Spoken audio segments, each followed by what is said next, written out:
Olá, eu sou a professora Silvia, sou a conteudista responsável por essa disciplina e hoje eu estou mais uma vez aqui para a gente conversar um pouquinho sobre os gêneros da esfera acadêmico-científica, estratégias e métodos de leitura e escrita.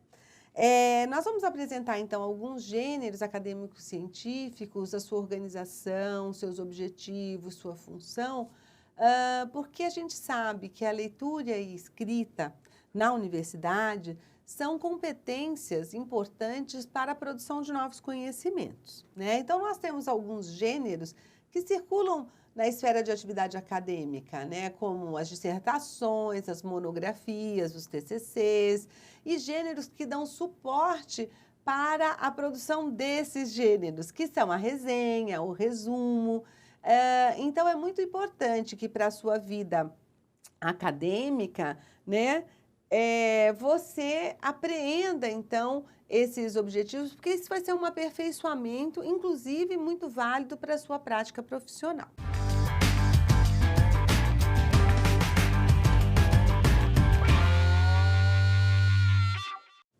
Então, assim, o objetivo desses gêneros, né, é aprender conceitos, conhecer metodologias, ler para estudar e produzir novos conhecimentos, né? Então, assim, a leitura na esfera acadêmica desses gêneros é muito importante para o seu estudo, para você até poder aprofundar os seus estudos, né?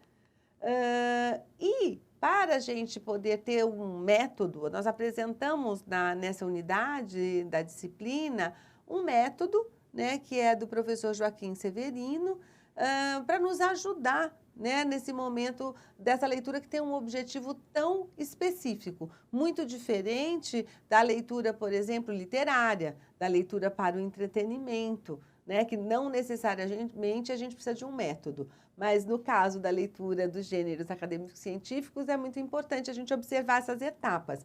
Ele vai definir 5 etapas. Vamos falar das 3 primeiras, porque as 3 primeiras elas são importantes para as outras 2 etapas. Então, ele vai falar de uma análise textual, de uma análise temática e de uma análise interpretativa. Então, por aí você já vê que você tem que ler pelo menos 3 vezes esse texto teórico, né? Então, primeiro você vai fazer a análise textual, que é uma leitura mais rápida, global. Você vai ver assim qual é o tema, qual é o gênero, qual é a perspectiva do autor, como é que esse texto se organiza em títulos e subtítulos ou em capítulos, né?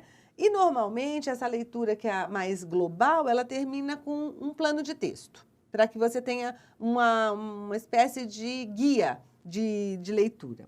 A segunda etapa, que é a temática, é a que você vai, então, observar o tema propriamente dito. Você vai ver qual é a tese que esse autor defende e separar as ideias principais das secundárias.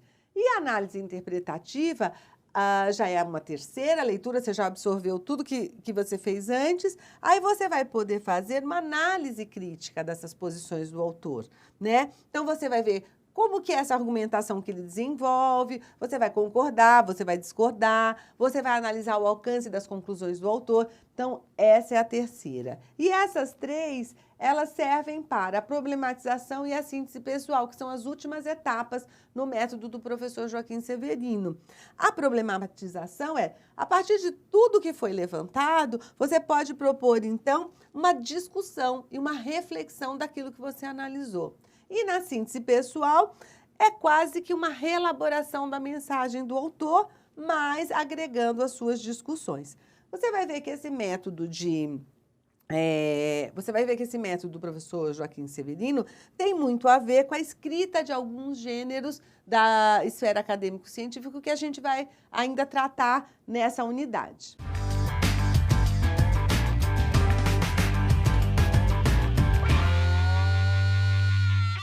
A escrita também tem 2 etapas, né? A escrita na esfera de atividade acadêmica, que é diferente também da escrita literária, da escrita de ficção, né? Nós também estamos escrevendo para produzir conhecimentos, nós também estamos escrevendo para divulgar conhecimentos, para fazer reflexões sobre um tema, não é uma escrita como a escrita literária, de ficção ou de entretenimento. Então, nós vamos ter a preparação e a produção textual propriamente dita. São as duas etapas da escrita. A preparação tem muito a ver com a leitura, né? Então, veja que tem aí definição do tópico, do tema, levantamento de referências. Esse levantamento de referências, ele é feito em cima de leitura. E depois, a própria produção textual, né? Que é quando você está elaborando mesmo a escrita. É importante, antes de você começar a botar a mão na massa, definir o gênero, que gênero acadêmico é esse, o público-alvo, e manter esse ciclo, escrever, revisar e editar. Nós vamos falar um pouquinho, então, dessa questão. Por exemplo, na seleção das referências, que tem a ver com a leitura, é importante seguir esses 3 critérios. A qualidade da fonte de onde os textos são extraídos. Então, revistas que têm níveis de qualidade B1, A1. Veja, né, que publicação é essa, que editora é essa. A importância dos autores e dos seus estudos para a área, né? Então, ver a relevância do trabalho desses autores. E a recência dos trabalhos. Recência é uma palavra que quer dizer se essa obra é recente, né? Então, obras pelo menos dos últimos 5 anos. Aí eu faço só uma ressalva que muitas vezes a gente tem essa imposição de usar as obras que foram lançadas agora, mas não podemos esquecer que há os clássicos, né? Há os clássicos na literatura teórica, na literatura de referência e que são muito importantes. Então, isso não quer dizer que você não possa usar um autor clássico lá da década de 80, da década de 90, não é?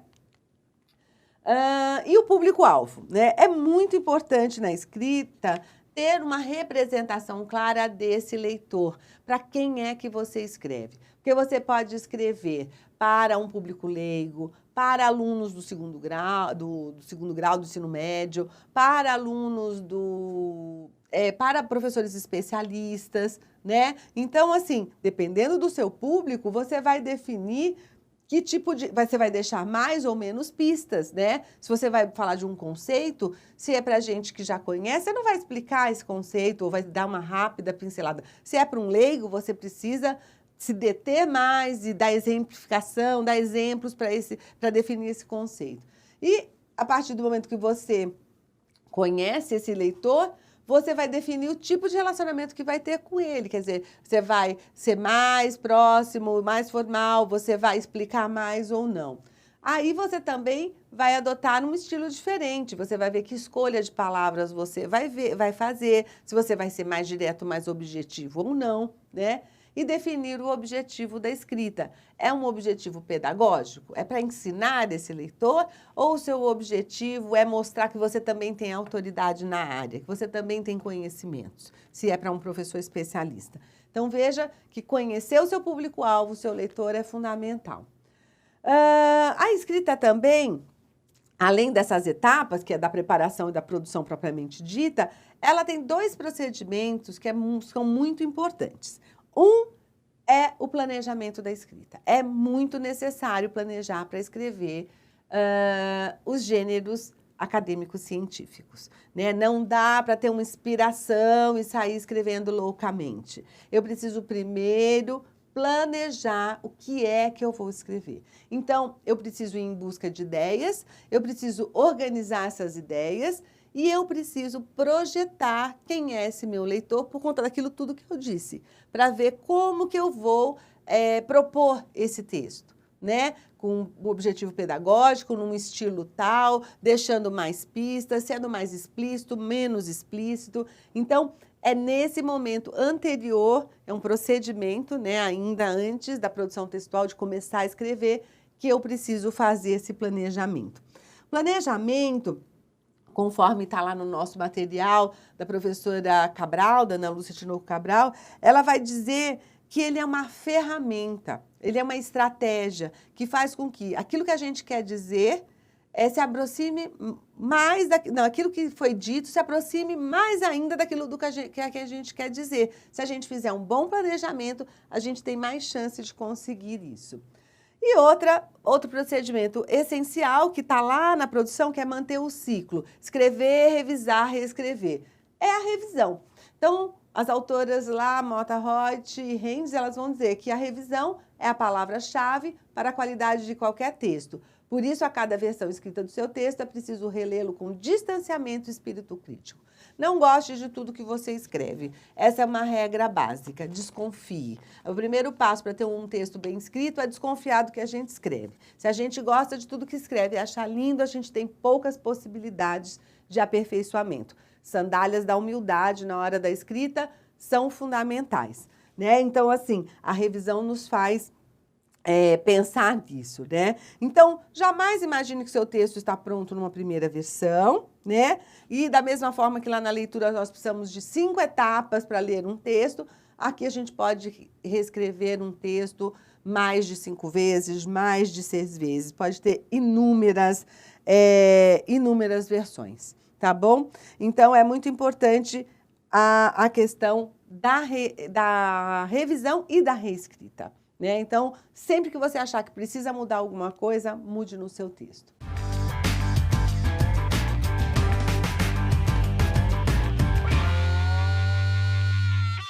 Nós vamos ver alguns gêneros acadêmicos científicos e a gente vai ver que a gente precisa recolher elementos para elaborar a parte teórica de um outro gênero. Quer dizer, os gêneros acadêmicos, eles nos servem para isso, né? Recolher elementos para elaborar a parte teórica. Então, se eu for fazer uma dissertação, eu começo fazendo resumos e resenhas. Resumos e resenhas são gêneros acadêmicos científicos que vão servir para escrever a parte teórica da minha monografia, por exemplo, da minha dissertação. Eles têm como objetivo apresentar um posicionamento críticos e reflexões sobre o tema ou uma perspectiva teórica. Então, esse é um objetivo básico de qualquer gênero acadêmico científico. Eu vou estar sempre fazendo isso. E registrar fatos, conceitos que serão aplicados em uma pesquisa, né?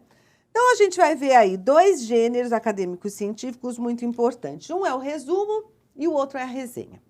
A definição de resumo é que ele consiste na apresentação concisa dos pontos mais importantes que um texto. E ele tem como a ideia principal a fidelidade às ideias do autor. Então, eu tenho sempre que pensar que eu tenho que contemplar as ideias do autor, a tese e a sequência lógica dessas ideias no resumo. E ele exige 2 habilidades, analisar e sintetizar, né? É importante discernir o essencial do acessório, marcar as etapas de desenvolvimento do texto e escolher as palavras de ligação. É importante reformular o conteúdo do texto condensando. Utilize suas próprias palavras, mas seja fiel com as palavras do autor. Isso é muito importante falar disso, porque a gente não pode pensar que o resumo é cortar e colar. Essa é uma ideia que vem das mídias, da internet, desse uso das tecnologias e que muitas vezes são trazidas para a universidade sem a sua adequação. Então, a gente não pode simplesmente, para fazer um resumo, copiar e colar as partes, porque a gente vai criar um monstro, né? A gente precisa também, se a gente vai produzir uma resenha, um resumo, usar as nossas próprias palavras, porque se a gente não faz isso, nós estamos fazendo um plágio e plágio é crime, não é? Então, precisa lembrar que nem tudo se corta e cola, né? Automaticamente, e o que a gente espera na universidade são escritas autorais, né? Que você produza novos conhecimentos e você produza novos textos também. Vamos para a resenha, então? Que a resenha é um resumo crítico, na verdade, né? Ela é um resumo que contém uma reflexão crítica. Por isso que ela depende de um bom resumo, né? E se eu tiver um bom resumo, já é um bom passo para fazer uma boa resenha. Então, vamos lá. Ela tem que ser organizada da seguinte maneira. 1. Fazer uma introdução apresentando assunto, tema, problema elaborado, posição do autor diante desse problema. Toda resenha precisa começar assim, tá? 2, o desenvolvimento. O que eu vou fazer? Eu vou apresentar a obra, eu vou descrever as ideias centrais, os argumentos e ideias secundárias. E eu vou fazer isso mostrando como o autor faz isso nos diferentes capítulos, se for um livro, nas diferentes seções, se for um artigo, né? Um texto, um ensaio, um artigo. E na conclusão, eu elaboro uma crítica pessoal, uma avaliação das ideias do autor e muitas vezes eu trago uma reflexão sobre aquele tema, sobre aquela publicação, tá?